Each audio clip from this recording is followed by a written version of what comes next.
Please welcome to the stage Dr. June Gruber.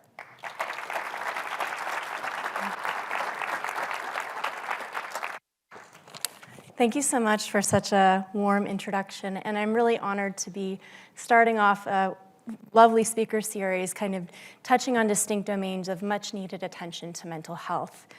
What I hope to talk today is really to kind of at a broad level signal and enhance this much needed call to action and echo the need to reimagine mental health during and enduring through and beyond COVID. Indeed, mental health sciences must address the challenges we're facing and to reimagine a new way to approach them.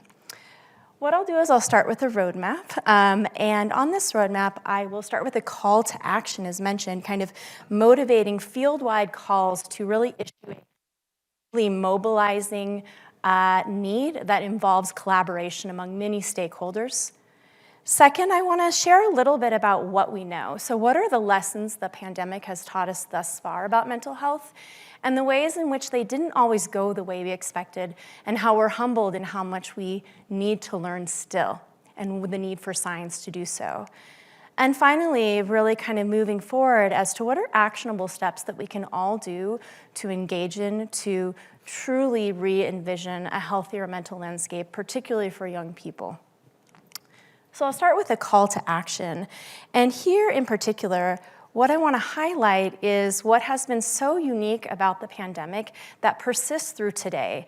And part of it is that it's looked very different from any stressor we've previously encountered. It's had what we call a multi-dimensional or multi-prong impact. It has involved truly high-stakes stressors. It's been involved uncertainty, disruption to daily routines, and has been chronic in nature. It has been widespread. We can't really narrow it down to one particular system it's affected because it's permeated all of them, and everyone here can probably resonate with that across individual, educational, medical, political systems. It's really kind of permeated across our societal fabric. And as a clinical psychologist, the part that sort of echoes most strongly is the extreme vulnerability people have been left in. We know as psychologists that one of the kind of key buffers to kind of promote mental wellness and safeguard against the onset or severity of clinical symptoms is social support. Now, the very thing we did early on was to sort of remove social interaction during social distancing and cause ruptures to those safeguards. And here we are, some years later, still trying to repair those social ties, still trying to, as we talk about on campus, rebuild community. And so in many ways, that's the key part of what we need to be considering too, is how to bring back in those safeguards. And it's not surprising, as was mentioned in the introduction, the U.S. Surgeon General also issued a crisis with respect to mental health with a particular focus on the young people. So we see that there was a general kind of response to the pandemic in terms of mental health changes, but with young people, they've not yet returned to their pre-pandemic baseline. And so it's for this very reason my research team is focused a lot on the young adults, or what we call emerging adults, who are at a vulnerable time of life transition and identity development and sort of mapping out their future careers, and at the same time are also one of the most vulnerable groups right now. For this reason, my colleagues and I issued a call to action with over 30 other clinical psychologists and scientists and mental health professionals, saying that it was our public responsibility in the time of COVID to use this important window to identify challenges, opportunities, and a path ahead. So what did we learn from this? In other words, what do we know? The way that I try to think about what we know about COVID is that we're still learning, right? It's an ongoing, evolving process. But I think about 4 general mental health themes that summarize at least key pieces that COVID has taught us. The first one really stems from work in my lab, and with my students here, including Luisa Rosa, who I can see back there, is the importance of context. And I'll show you one way in which we think about context. So we have a long-term project where we've been sampling CU Boulder students, as well as some students from our partnering institutions at the US and internationally. and we have been following them. It started as a project focused on the college mental health crisis in fall 2019 when we thought things were looking pretty dire, and then the pandemic hit on an already kind of precarious foundation. So it became this pre-COVID baseline through which we've been tracking students over time.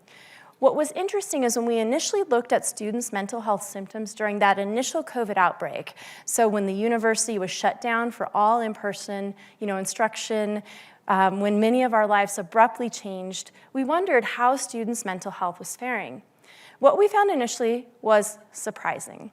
So we did not see changes in depression at the beginning, and we wondered what might be going on.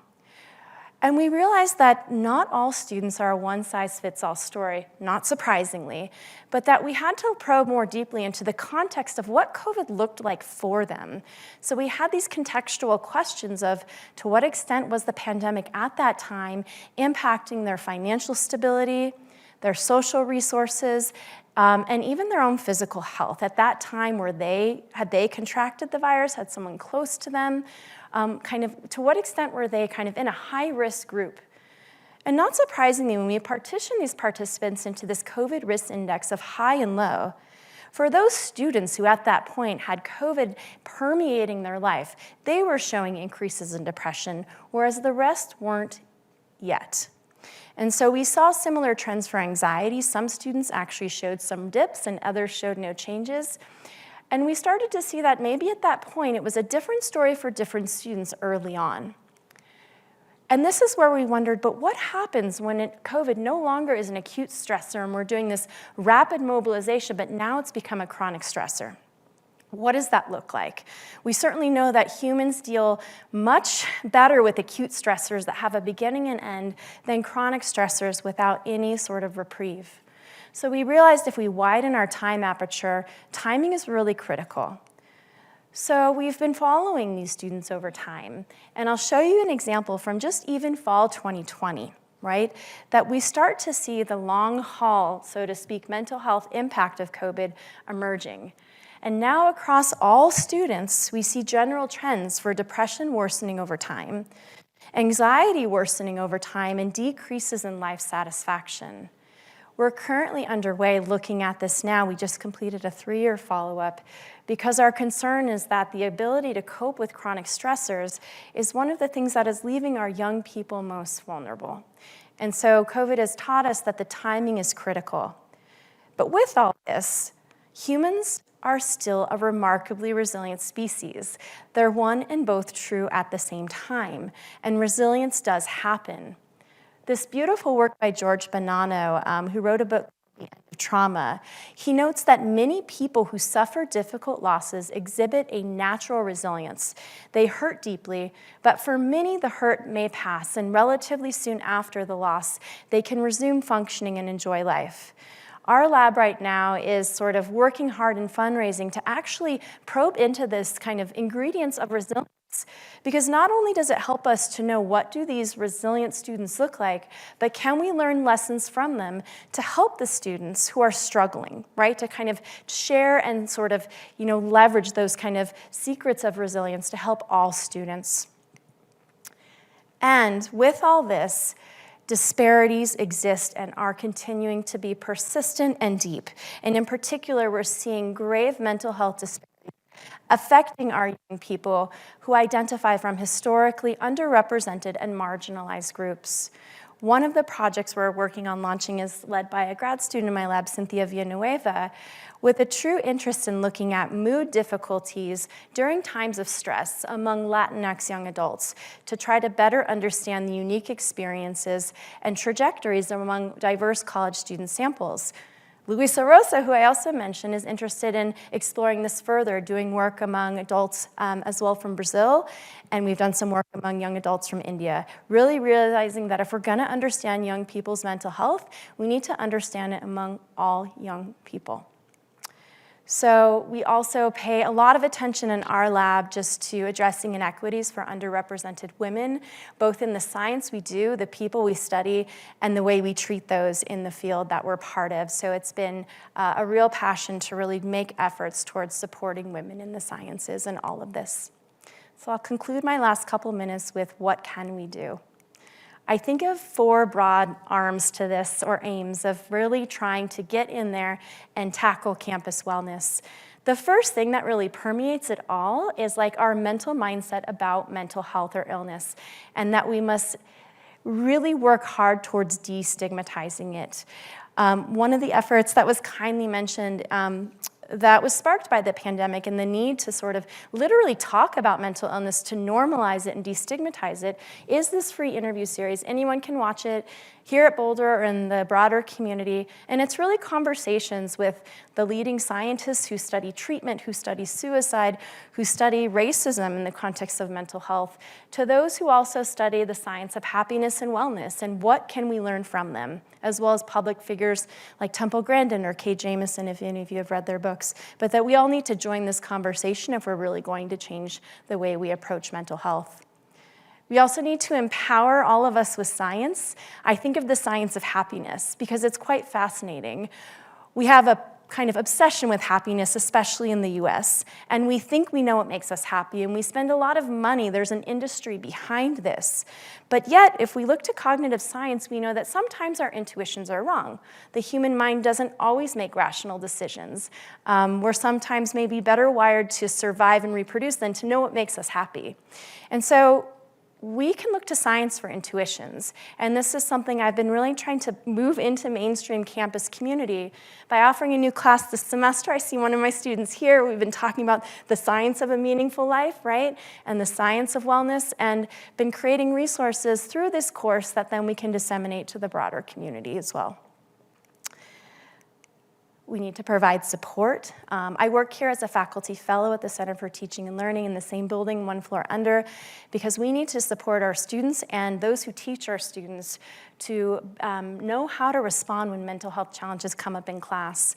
Many instructors, faculty, and TAs want resources, need resources, and we need to help support them so they can support our students as well. Last but not least, if we're going to make any headway here, we need to learn, we need to support science, because otherwise we're not going to know what to do. We're not going to have the lessons to take us where we need to go. So our lab has been working with students because, as we said in this article, we want the students themselves to tell us how they're feeling so that we can have a better pulse of the mental health of students on campus. If you're just importing our work, it's among emerging adults. I can tell you more about it. We're in the kind of phases of launching some new directions I mentioned. Happy to chat more. But at the end of the day, and why I joined this field, I remember being an undergraduate, wide-eyed, interested in understanding the mind and mental health. I had this lofty goal of making the world better, and I think at the end of the day, you come back because why are we here? We're here to understand mental health or psychological science for the goal of making the world the part we can healthier, happier, and more sustainable. So thanks for your time. Really appreciate it.